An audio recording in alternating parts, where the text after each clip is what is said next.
మీ కుటుంబ శాంతి, ఆరోగ్యం, ఆర్థిక అభివృద్ధి కోసం రుద్రాక్ష మహాపూజలో తప్పక పాల్గొనండి. ఇప్పుడే నమోదు చేసుకోండి. Welcome to our channel. ఈరోజు మనతో పాటు రమగారు ఉన్నారు. నమస్తే రమగారు. నమస్తే జయ. రమగారు, భయపెట్టో లేకపోతే బుజ్జగించో మాట వినిపించాలి, కానీ పిల్లలు కూడా వినట్లేదండి. భయపెట్టినా వినట్లేదు, బుజ్జగించినా వినట్లేదు. అసలు మనం అలా చేయగలుగుతామా? పిల్లల దగ్గర నుంచి పెద్దవారి వరకు మనకి కామెంట్స్ కూడా కొన్ని వస్తూ ఉంటాయి.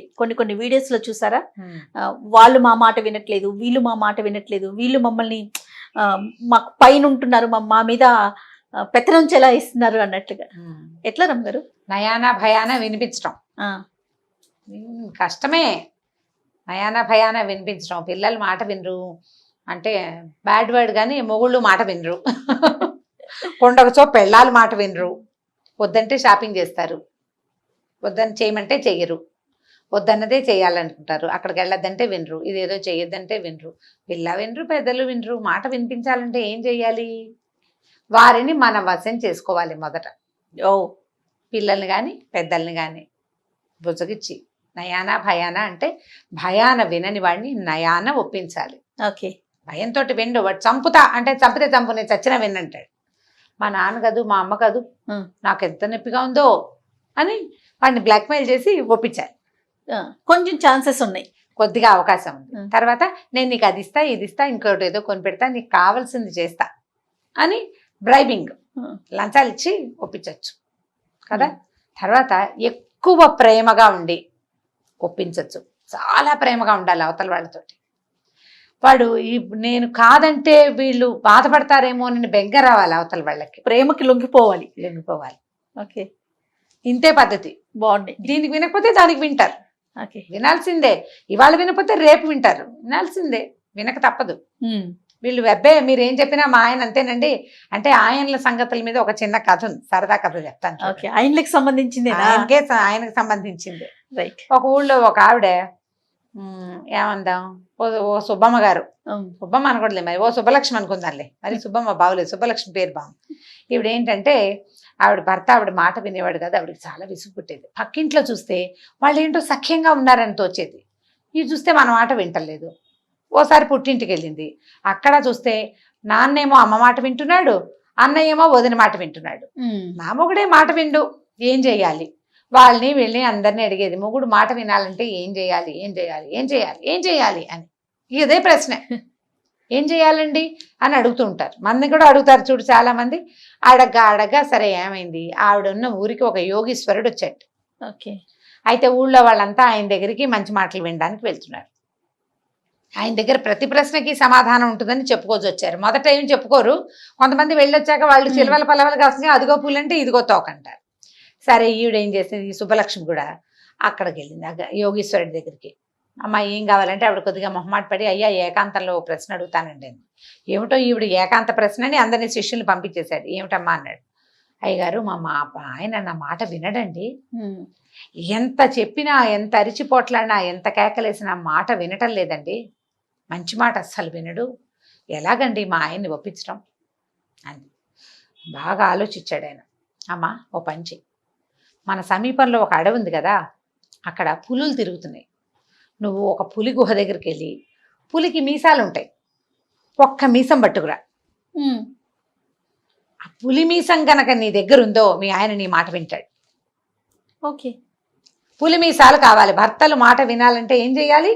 పులి మీసం కావాలి. ఇప్పుడు మేమంతా ఫారెస్ట్లకు పరిగెత్తండి మీరందరూ. ఓకే, అయిందా? సరే పులి మీసం తేవాలంటే ఇవిడికి భయం వేసి, పులే దాని దగ్గరికి ఎలా వెళ్తాం? సరే ట్రై చేద్దాం అనుకుంది. ఏం చేసింది, ఇంటికి వచ్చి బాగా 4-5 రోజులు ఆలోచించుకుని మొగుడికి ఏం చెప్పిందంటే, నేను కాస్త పక్క ఊరు మా అమ్మ వాళ్ళ ఇంటికి వెళ్ళొస్తానని పప్పలు చేసుకుని చక్కగా అరిసెలు, చెక్కలాలు, చెగోడీలు తీసుకుని తలా ఒక టిఫిన్ వచ్చిన, అంత టిఫిన్లలో లేవుగా అప్పట్లో, మూటలు కట్టుకునేది. ఓ మూటలన్నీ కట్టుకుని తను కూడా తిండికి ఏర్పాటు చేసుకుని అడవిలోకి వెళ్ళింది. వెళ్తే ఒక పులి గుహ దగ్గరికి వెళ్ళింది. పులి ఎక్కడో వేటాడి వచ్చింది, మెల్లిగా అలసటగా పడుకుంది. ఏదో శబ్దం అయ్యేసరికి గాండ్రు మంది, వీడు పిక్క చచ్చిపోయింది, అయ్యా బాబోయ్ పులి అరుస్తోందని అనేసరికల్. సరే ఏం చేసింది, మెల్లిగా ఒక్కో అడుగు వేసుకుంటే లోపలికి వెళ్ళింది. పులికి బద్ధకంగా అంత అట్లా కూర్చొని చూస్తుంది. ఈవిడేం చేసింది, మూట ఓపెన్ చేసింది.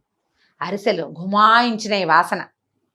బయట అయితే పెద్దగా వాసన రాదు, అడవిలో గుహలోకి వెళ్ళేసరికల్లా గాలి అటు ఇటు బారదు కదా, వాసన వస్తుంది.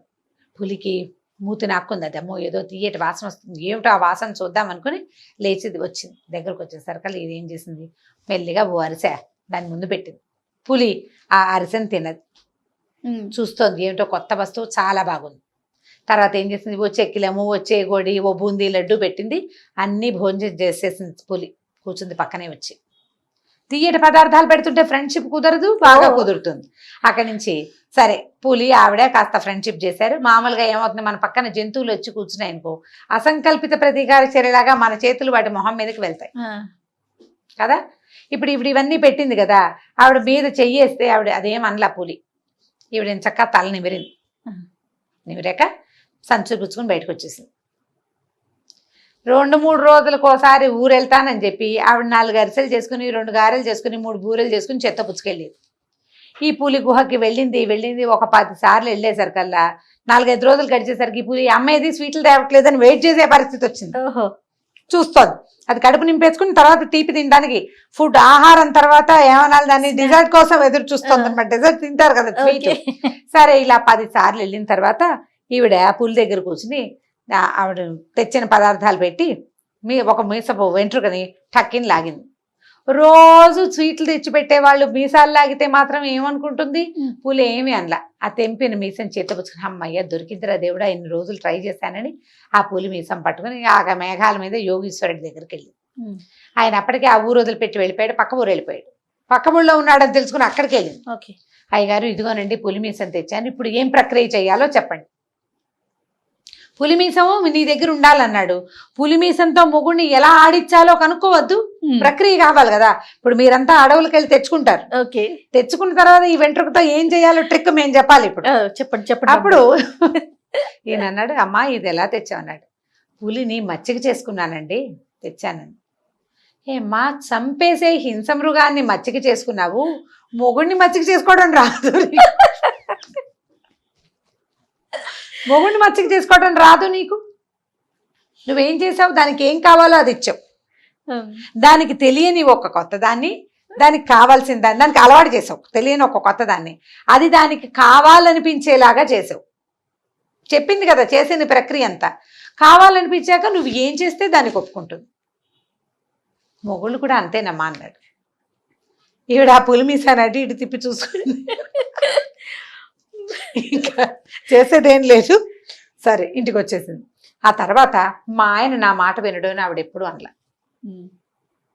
పులులు వాటి పని అవి చేసుకుంటాయి, దాని వేట అది ఆడుకుంటుంది, దాని పనిలో దాని ఇష్టం. అది నీ దగ్గర ఉన్నప్పుడు నీ మాట వినాలి.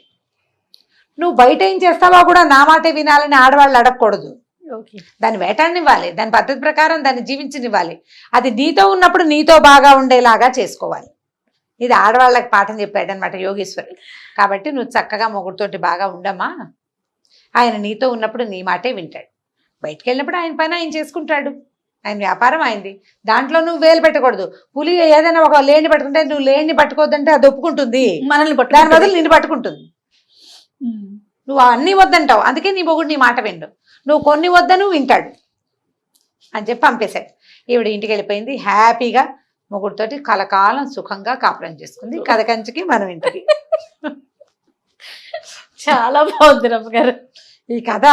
జస్ట్ పావు పేజీ కథ. ఓకే, నేను మీకు 1/2 గంట చెప్పానా? చాలా బాగుంది. ఒక నీతి కూడా దాగుంది ఆలోచిస్తే కనుక. సమస్యలకి చెక్ పెట్టే ఒక అవకాశం కదా అదే. కానీ అందరూ వినరు రమ్మగారు, మళ్ళీ అది కూడా మనం అనుకోవాలి ఒక్కసారి. అందరూ వినరు. మీకు ఎంత చేతొచ్చు అనే దాని మీద ఆధారపడి ఉంటుంది అది. అంతేనంటారా? ఖచ్చితంగా. చూద్దాం మన కామెంట్స్ రూపంలో మన వాళ్ళంతా ఏం చెప్తారు. చేత కావట్లేదని అర్థం, అంతకంటే అసలు రెండోది లేదు. ఎందుకంటే ఆడ మగాని భగవంతుడు సృష్టించాడు ఒకళ్ళ కోసం ఒకళ్ళు అని, అంతే. ఓకే రమ్ గారు నమస్తే. నమస్తే జయ. ఈ వీడియో కనుక మీకు నచ్చినట్లయితే లైక్ చేయండి, షేర్ చేయండి. మరిన్ని వీడియోస్ కోసం మా ఛానల్ని సబ్స్క్రైబ్ చేసుకోండి.